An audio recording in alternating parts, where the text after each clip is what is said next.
कि रिस्क किसको ज़्यादा होगा, जो बॉर्डर दुश्मन की गोली के आगे खड़ा होता है या जो पीछे बंकरों में या एसी रूमों में है। मैडम अच्छे दिन होते तो ये सब आपको दिख ही रहा है चार्ट के ऊपर। मोदी जी बहरे भी हैं, गूंगे भी हैं और अंधे भी हैं। मोदी जी कहते हैं भाई हो आप उनके, वो इसीलिए पीठ के पीछे छुरा घोंपा है। और मोदी जी अच्छी तरीके से सुन लें, रक्षा मंत्री जी अच्छी तरीके से सुन लें, और जो कमीशन में भी बहरे अंधे ऑफिसर्स बैठे हैं उनको बदली कर दें, उनको उन कमीशनों से हटा दें, वो इस योग्य नहीं है। फूल से क्या होगा, बातों के फूल बरसा दो, मैं बरसाता हूँ मोदी पे।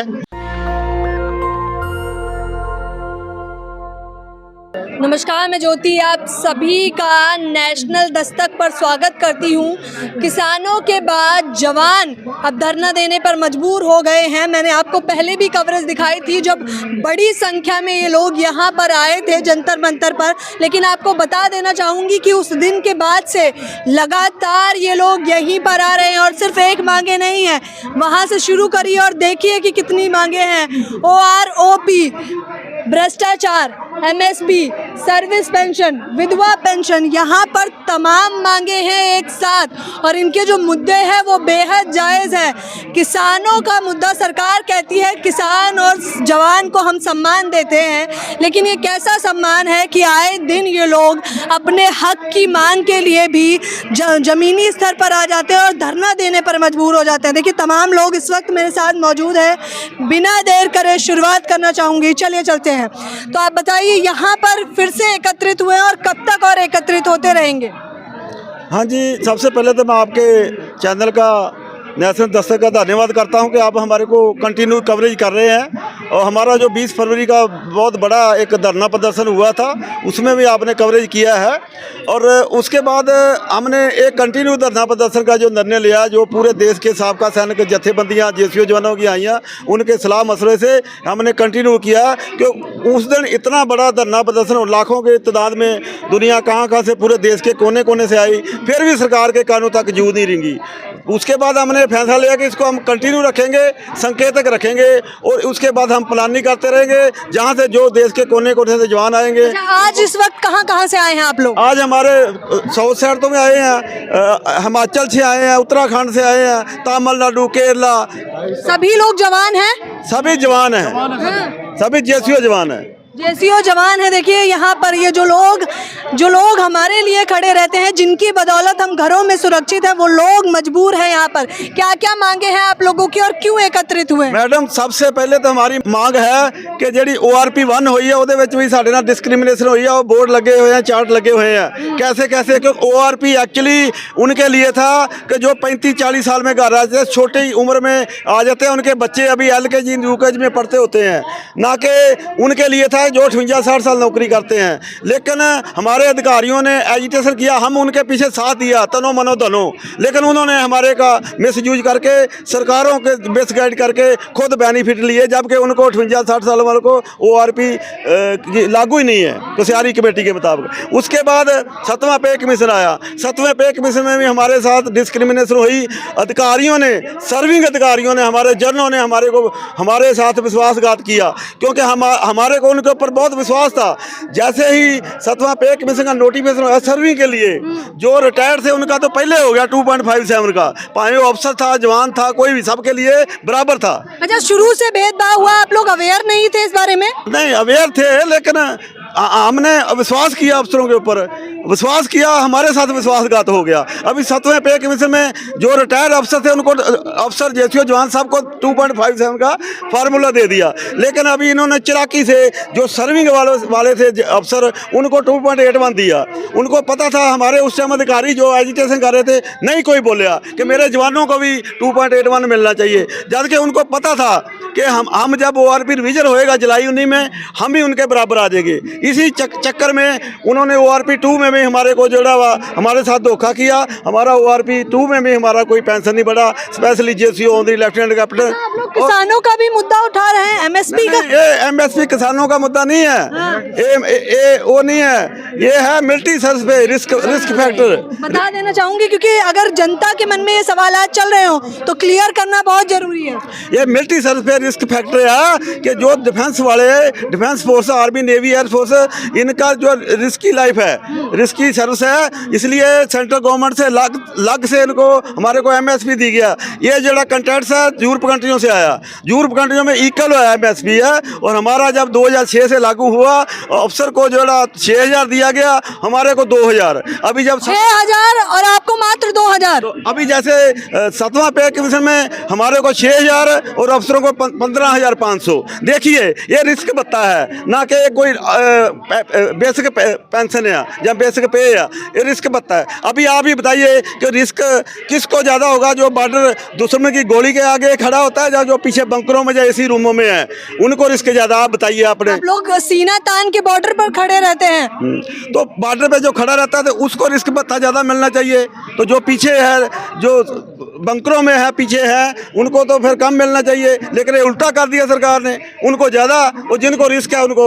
सवालात क्यों नहीं किए कि ऐसा क्यों किया गया है? सवालात तो हमने शुरू से कर रहे हैं, 10 साल से हम कर रहे हैं, 10 साल से हम कर रहे हैं। जेसीओ जवान ऑलरेडी साड़ी असी साबका सैनिक संघर्ष कमेटी के माध्यम से भी, उसके बाद अभी जो साझा फ्रंट, हमारी सरकार तक हमने 10-11 दफ़ा मीटिंगें भी की हैं, बताया डिफेंस मिनिस्टर को कि हमारे साथ अनजस्टिस हो रही है, हमारी डिसेबिलिटी पेंशन भी बराबर होनी चाहिए जैसे यूरोप कंट्रियों में है।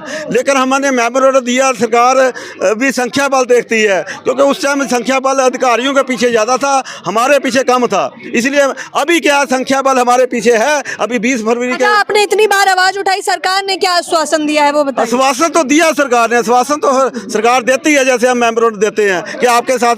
पहली मीटिंग हमारी जड़ी 16 में मिस्टर पारिकर साहब से हुई थी, उन्होंने भी आश्वासन दिया था, और उन्होंने हमारे से ये बात कही थी कि वाकई जो जेसीओ जवानों के साथ अनजस्टिस है, डिस्क्रिमिनेशन है, इसको, इस गैप को हम धीरे धीरे पूरा करेंगे। 16 से आप मुद्दा उठा रहे हैं? 16 से उठा रहे हैं। 16 ये सोच के देखिए, ये जवान भले ही आपको अभी जंतर मंतर पर दिखाई दे रहे होंगे कुछ दिनों से, लेकिन इनका कहना है कि ये मुद्दे आज के नहीं है, बल्कि 2016 से उठा रहे हैं, जब 14 में सरकार बनी थी।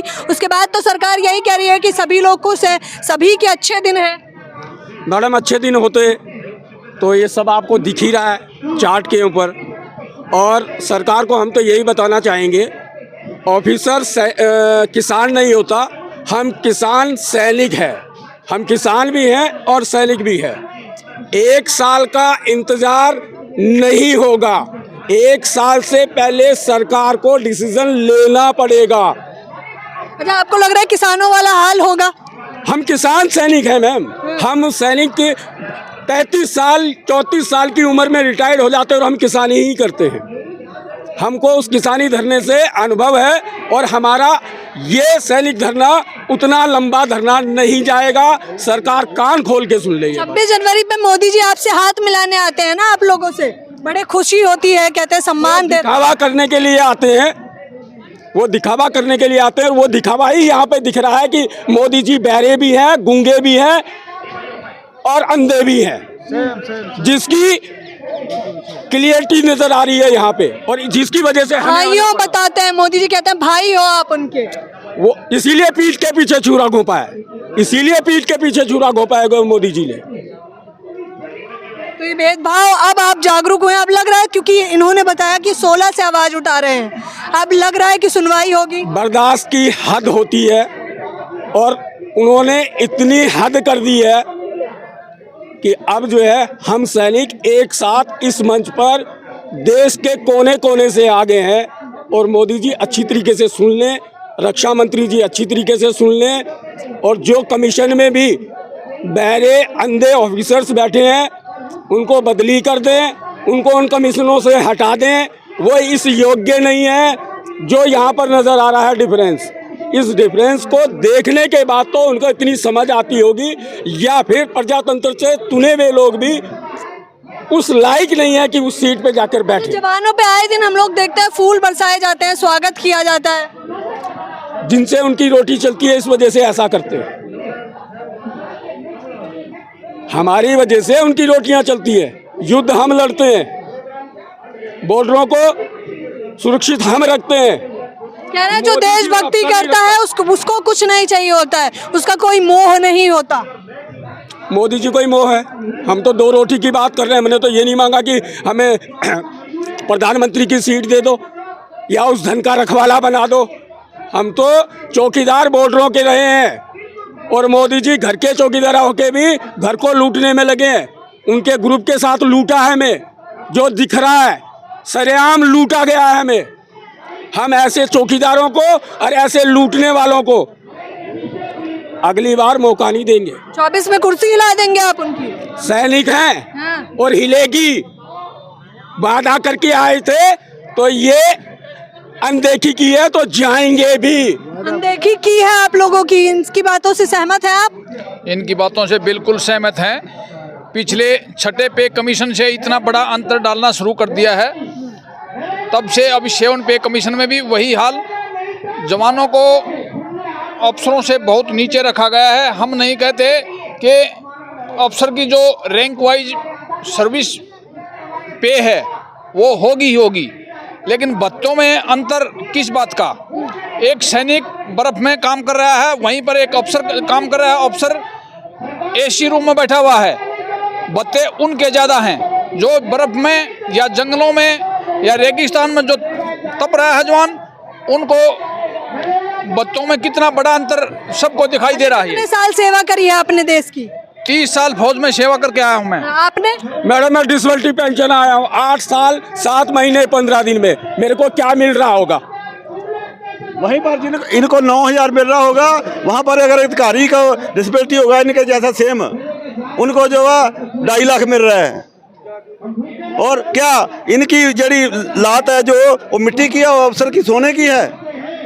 इतना डिफरेंस तो- डिसेबिलिटी के थ्रू आए थे, मात्र 9,000 मिल रहा है इनको। कितनी शर्मनाक बात है। तो ये लोग ये नहीं कह रहे हैं कि ऑफिसर को इतना क्यों दिया जा रहा है, ये लोग ये कह रहे हैं जो समानता का अधिकार है वो तो ये भी डिजर्व करते हैं। अगर अफसर खड़ा रहता है उन बर्फीले पहाड़ियों पर तो ये लोग भी अपनी जान जो है दांव पर लगा कर वहाँ खड़े रहते हैं। कितनी सेवा दी है आपने?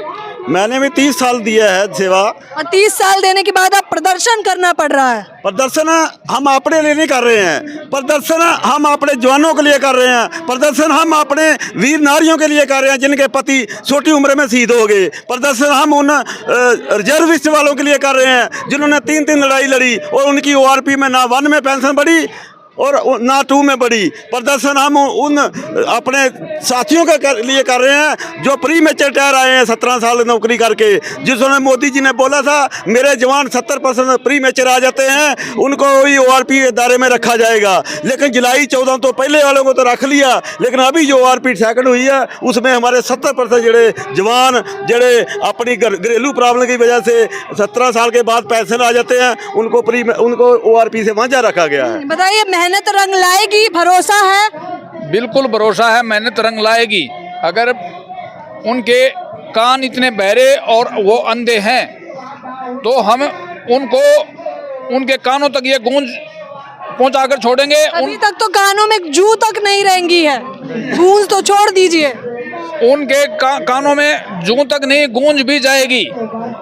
भरोसा है पूरा?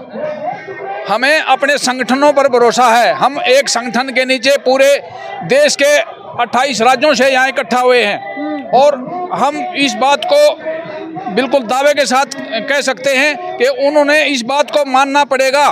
उनके कामों में जवान जाएगी। जाहिर तौर पर ये लोग जवान हैं, ये लोग ढीठ हैं, ये लोग सम्मान प्राप्त करते हैं, तो जाहिर तौर पर मैडम जी ऐसा है, मैं मोदी सरकार और मोदी जी को, डिफेंस मिनिस्टर को एक सांकेतिक रूप से कहना चाहता हूँ।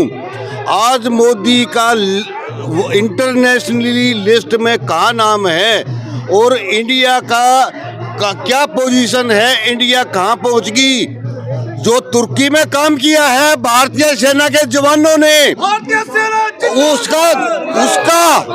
उसके कारण इस देश का नाम हुआ है। जो पीस कीपिंग तो सम्मान सर्टिफिकेट तो दे रहे हैं ना आप लोगों को, बड़ा सा सर्टिफिकेट देते हैं। सर्टिफिकेट से पेट नहीं भरता मैडम जी, सर्टिफिकेट से पेट नहीं भरता। बच्चों की एजुकेशन पूरी नहीं होती। मेरे बच्चे हैं, उनकी फीस पूरी नहीं होती मेरे से। वो भी इंजीनियरिंग फूल करते बरसाते हैं, तो फूल से क्या होगा? बातों के फूल बरसा दो। ले मैं बरसाता हूँ मोदी पे, कितने फूल? फूल बरसाना सिर्फ दिखावा है। होली, दिवाली और 26 जनवरी के दिन देश का नाम हो रहा है। जवानों के साथ हाथ मिलाना, फूल बरसाना, ये सिर्फ दिखावा है। प्यार करते हैं आपसे, प्यार वो प्यार नहीं करते हैं, सिर्फ अपनी वोट बटोरने का काम वो कर रहे हैं। सिर्फ अपनी वोटों के लिए वो सिर्फ दिखावा करते हैं। अगर वो सच्चा प्यार होता तो इतना बड़ा डिफरेंट नहीं होता। कहते हैं आप लोगों की वजह से हम सुरक्षित है, सम्मान है, हमें आप पे सलूट भी करते हैं। हाँ, सुरक्षित तो हैं, लेकिन ये सैल्यूट करना और ये हाथ मिलाना, बॉर्डर पे साथ मिठाई खाना, ये सिर्फ वोट बटोरने का काम है। पार्लियामेंट हाउस में कैसे बचे? डिफेंस और पुलिस सर्विस के कारण, नहीं तो ये जाहिर तौर पर ये कह रहे हैं सलूट और सर्टिफिकेट से पेट नहीं भरेगा। हाँ।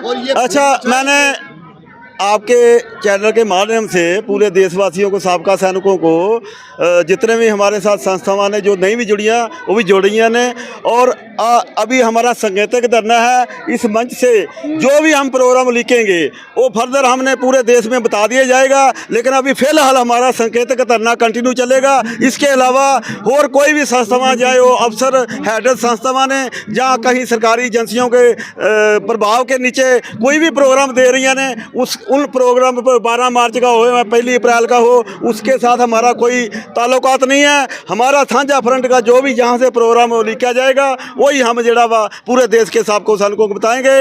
हमारे ये धरने को जो साझा मोर्चा का चल रहा, इसको तार-पीड़ो करने के लिए बहुत तरह की कोशिशें हो रही हैं। अफसरशाही जी अफसर दी जी पिछ लगू जथेबंदियां ने वो भी कर रही ने, और जिमें कि किसानी संघर्ष दे विच भी बहुत जड़ियाँ ਇਹੋ ਜਿਹੀਆਂ सरकारी संस्थावां ਜਾਂ ਜਿਹੜੀਆਂ मैं कहूँगा जयचंद घुस गए थे, हमारे इसमें भी घुसने की कोशिश करेंगे, लेकिन हमने उनकी पहचान रखनी है। और ऐसी जड़ा प्रचार हो रहा है या सोशल मीडिया के उत्ते हो रहा कि इस स्टेज के अलावा कोई प्रोग्राम दे रहा है, उससे हमारा कोई इस साझे मोर्चे का कोई लेन देन नहीं है। देखिए किस प्रकार से ये बताने का प्रयास कर रहे हैं कि लोग जो मंच पर बैठे हैं अपनी बातें भी नहीं रखने दिया जाता। दादागिरी किस कदर है आप इसी बात से अंदाजा लगा सकते हैं। ये वही जवान है जिन्हें सम्मान सर्टिफिकेट दिया जाता है, फूल बरसाए जाते हैं, लेकिन अफसोसन सम्मान सर्टिफिकेट और फूल बरसाने से इनके घर की रोजी रोटियां नहीं चलेंगी। अगर सच में इनका सम्मान करना है तो ये जितनी भी मांगे हैं सरकार को ये मांग लेना बेहद ज़रूरी है,